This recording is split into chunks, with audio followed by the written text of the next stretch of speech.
Rádio França Internacional, emissões em língua portuguesa, são 18 horas aqui em Paris. Cristiana Soares. Os Objetivos de Desenvolvimento Sustentável da ONU estão longe de serem cumpridos. 8 anos depois de terem sido lançados e a 7 da data limite, os resultados são decepcionantes.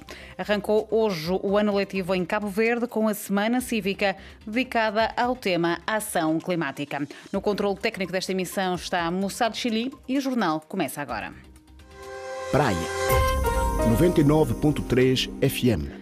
Os Objetivos de Desenvolvimento Sustentável da ONU estão longe de serem cumpridos. Em 2015, as Nações Unidas lançaram 17 Objetivos do Desenvolvimento Sustentável até 2030, entre eles a erradicação da pobreza extrema, mas também a luta contra as alterações climáticas.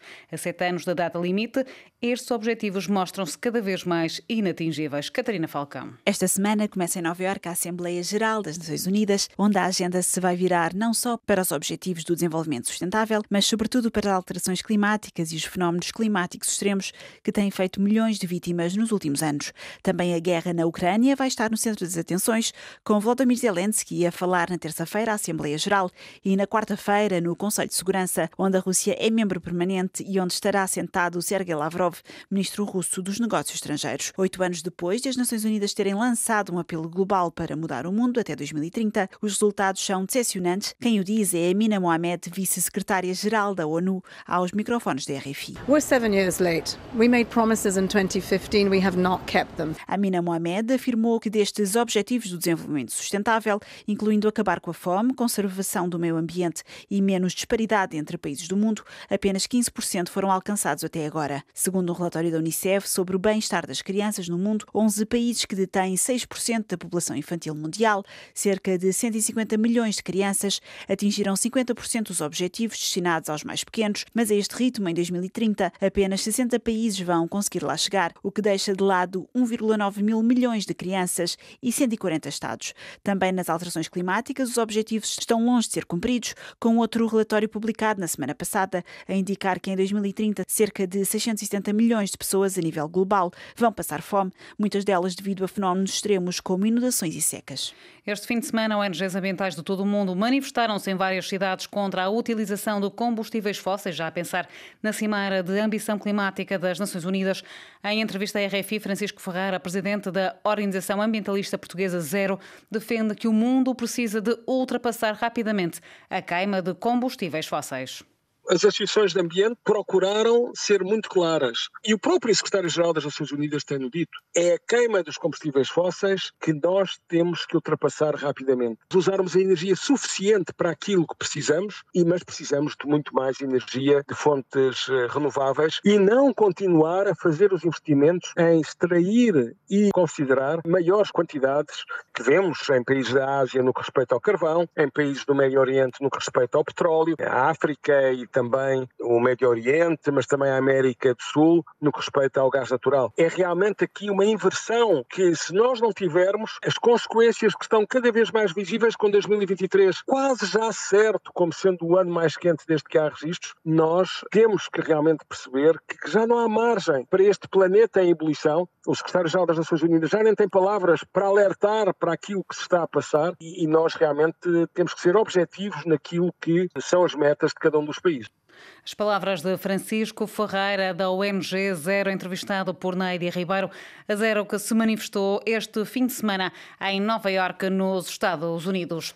Arrancou esta segunda-feira o ano letivo em Cabo Verde, com a Semana Cívica dedicada ao tema Ação Climática, para sensibilizar a comunidade educativa sobre as causas e consequências das mudanças climáticas. O ano letivo 2023-2024 em Cabo Verde inicia com a reforma curricular em andamento no ensino secundário. Odair Santos. Após a conclusão da reforma no ensino básico obrigatório, ou seja, do 1º ao 8º ano de escolaridade, as atenções no ano letivo 2023-2024 em Cabo Verde, que arrancou esta segunda-feira, estão colocadas na reforma em curso no ensino secundário, em que o Ministro da Educação, Amadeu Cruz, afirma que a reforma no secundário está alinhada com os sistemas educativos dos países da Organização para a Cooperação e Desenvolvimento Económico, OCDE. Esta reforma segue-se a reforma do ensino ensino básico e visa alinhamento com os sistemas educativos da OCDE, nomeadamente em termos da convergência curricular e do perfil de saída do 12º ano, tendo como focos principais as línguas, matemáticas, ciências e tecnologias. Esta primeira semana do ano letivo em Cabo Verde é dedicada à ação climática para sensibilizar a comunidade educativa sobre as causas e consequências das mudanças climáticas. Por isso, por esses dias, nas escolas do país, são desenvolvidas atividades que visam a disseminação de informação relevante sobre a ação climática no arquipélago. O ano letivo arrancou com cerca de 130 mil alunos, do ensino pré-escolar ao secundário, e 6.500 professores. Mais 300 funcionários foram contratados e o governo investiu mais de 1 milhão de euros em obras de reabilitação e manutenção de 50 escolas em todo o país. De Cabo Verde para a RFI, Odair Santos. A Guiné-Bissau comemora no próximo dia 24 de setembro os 50 anos da sua independência. Em 2016 foi inaugurado o Memorial da Escravatura em Cacheu, no noroeste do país. Cacheu, que foi um dos principais pontos de tráfico de escravos, a nível nacional. Jorge Andem, secretário executivo da Ação para o Desenvolvimento, pede mais colaboração para a valorização da história e cultura da Guiné-Bissau. A AD, através dos seus parceiros em 2010, nomeadamente a Fundação Mário Soares, a União Europeia, decidiu criar o Memorial de Escravatura em Cacheu para ir buscar os elementos, as peças históricas que de facto confirmavam que a cidade de Cacheu era um ponto forte de partida.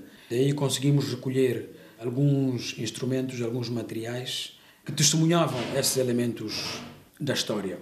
O memorial ultrapassa a dimensão da AD em termos conteúdos de história.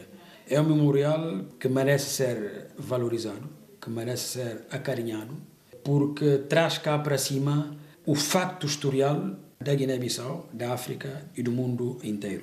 E então, por isso, gostávamos de que o governo da Guiné-Bissau, em parceria com as organizações internacionais, dessem um apoio para a valorização do Memorial do Cacheu, criando uma geminação, uma linha de colaboração com a cidade de Gorée, no Senegal, com a cidade velha de Cabo Verde e com o Brasil, para termos, de facto, um triângulo turístico de valorização da história e de valorização da cultura, onde o Memorial de Cacheu tem um peso muito fundamental em toda esta dinâmica. As palavras de Jorge Andem, secretário executivo da Ação para o Desenvolvimento da Guiné-Bissau, sobre os escravos da Guiné-Bissau, a escravatura da Guiné-Bissau, um tema que desenvolvemos mais à frente na segunda parte desta emissão. O Campeonato do Mundo de Rugby decorre em França até ao dia 28 de outubro, com a presença de uma única seleção lusófona, Portugal.